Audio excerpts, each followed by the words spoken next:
Сайн бацгаана уу? Та бүхэндээ энэ өдрийн мэндийг хүргэе. Өнөөдөр бүгдээрээ хамтдаа химээл буюу зөрөг цэцэг ашиглан талхны хөрөнгөө гаргаж авна.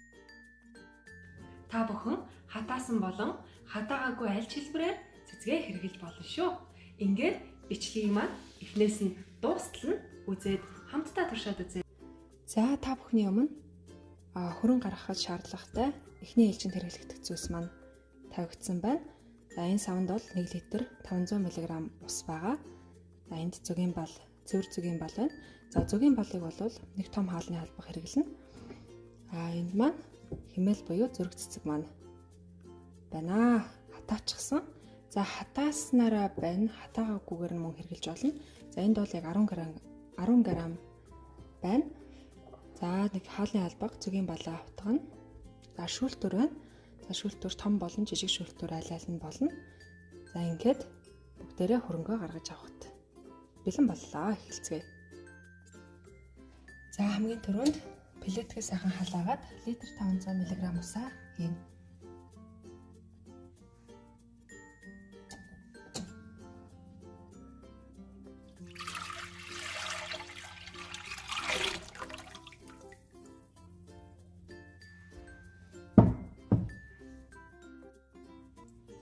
Дээрээсээ хингэлээ.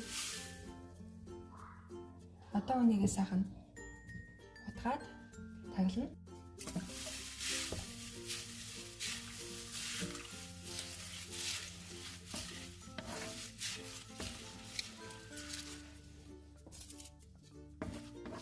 За 30 орчим минут баг гал дээр буцалганаа.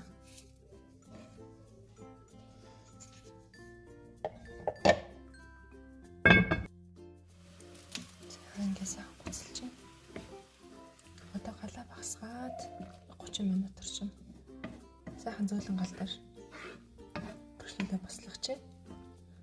Химээл нь өөрөө эмийн ургамал энэ төрөлд ордог. Тэгэхээр өндөр нь хүртэл нэг тийм ангаах хувцастай юм шиг их сайхан үнэртэй байгаа. Яанийг ингэж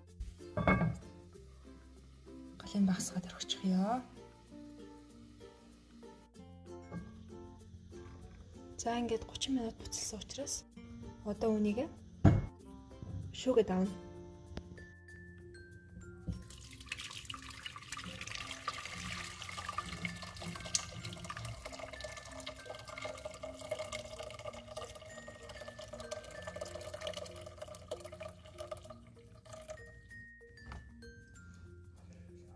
За одоо энэ савнда шингэнэ ойролцоогоор 40 хэм хүртэл хөргөнө. За одоо сайхан хөрсөн. Учраас шилрүүгээ шилжүүлээ.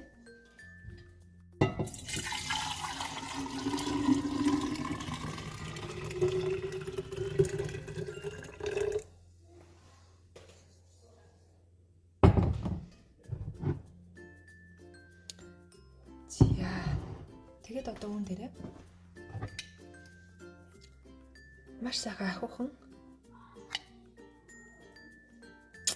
халбаг зөгийн бол хийчээ. Зөндөө хаац.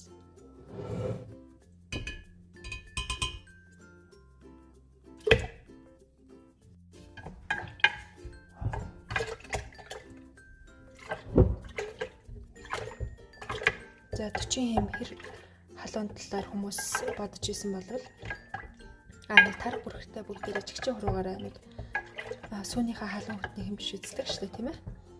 Тэгэхээр нэг тиймэрхүү л гэж бодно. Нэг их халуун, ичгээр халуун биш. Ихтэй их одоо хөтөн болоогүй байдаг, тийм ээ.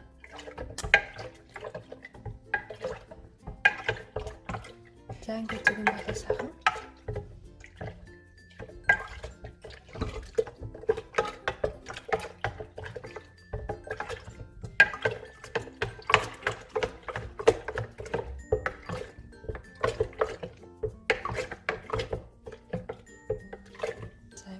Зөгийн болоо сайхан устал нь олчихлоо.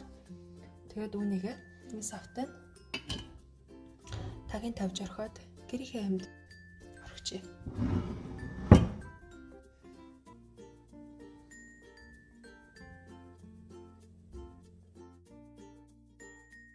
Дараагийн ээлжинд биднэрт төмсийн нухаш болон хөхтөрөөний гурал хэрэгтэй.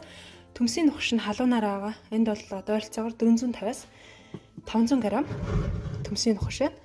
Үүнийг халуунаар нь одоо бэлтгэц рүүгээ шилжүүлээд хийчихье.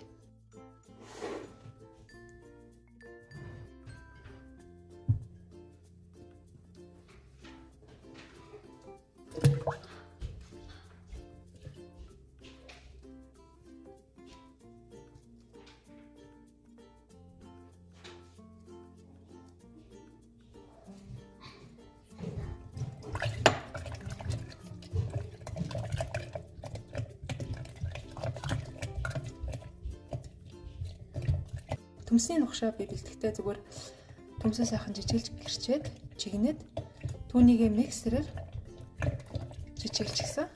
Тэгээ бүгдээрээ төмсийн нухш бэлтгэдэг хэрэглэгдэхүүн ашиглаад хийчихээрэй.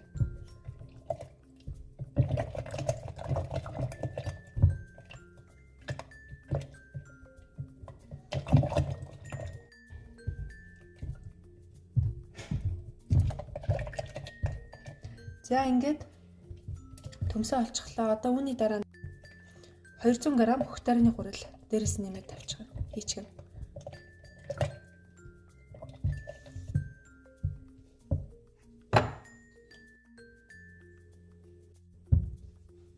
$200 г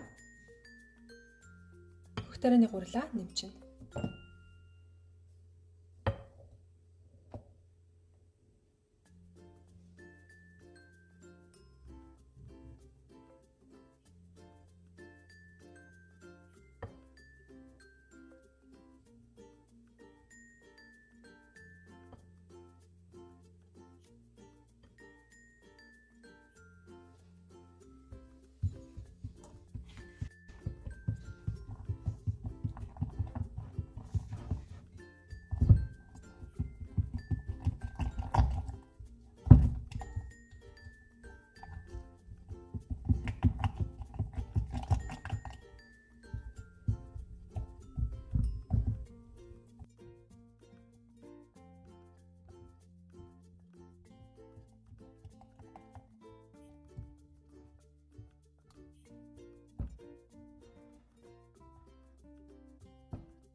Нисаа хөөсрөөд харагдаж байна.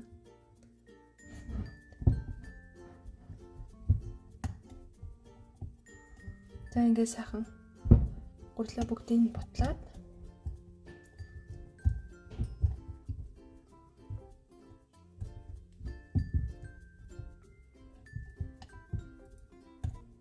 ичлээ.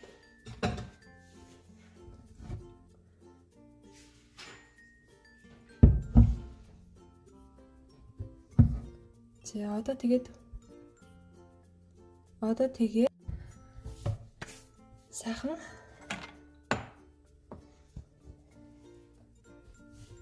амсгалах, агаар орох зүйлээр таглаад орчихъя. За би бол ингээд алтайгооны цэвэр салфетыг ашиглаад ирцэнтэж тийм ээ. За ингээд одоо зурмаг. Одоо үүнийг эсгийг нь хүлээн. Эсгээр нь бүгдээрээ сайхан талах барихад бэлэн боллоо. Талах барина бүгдээрээ.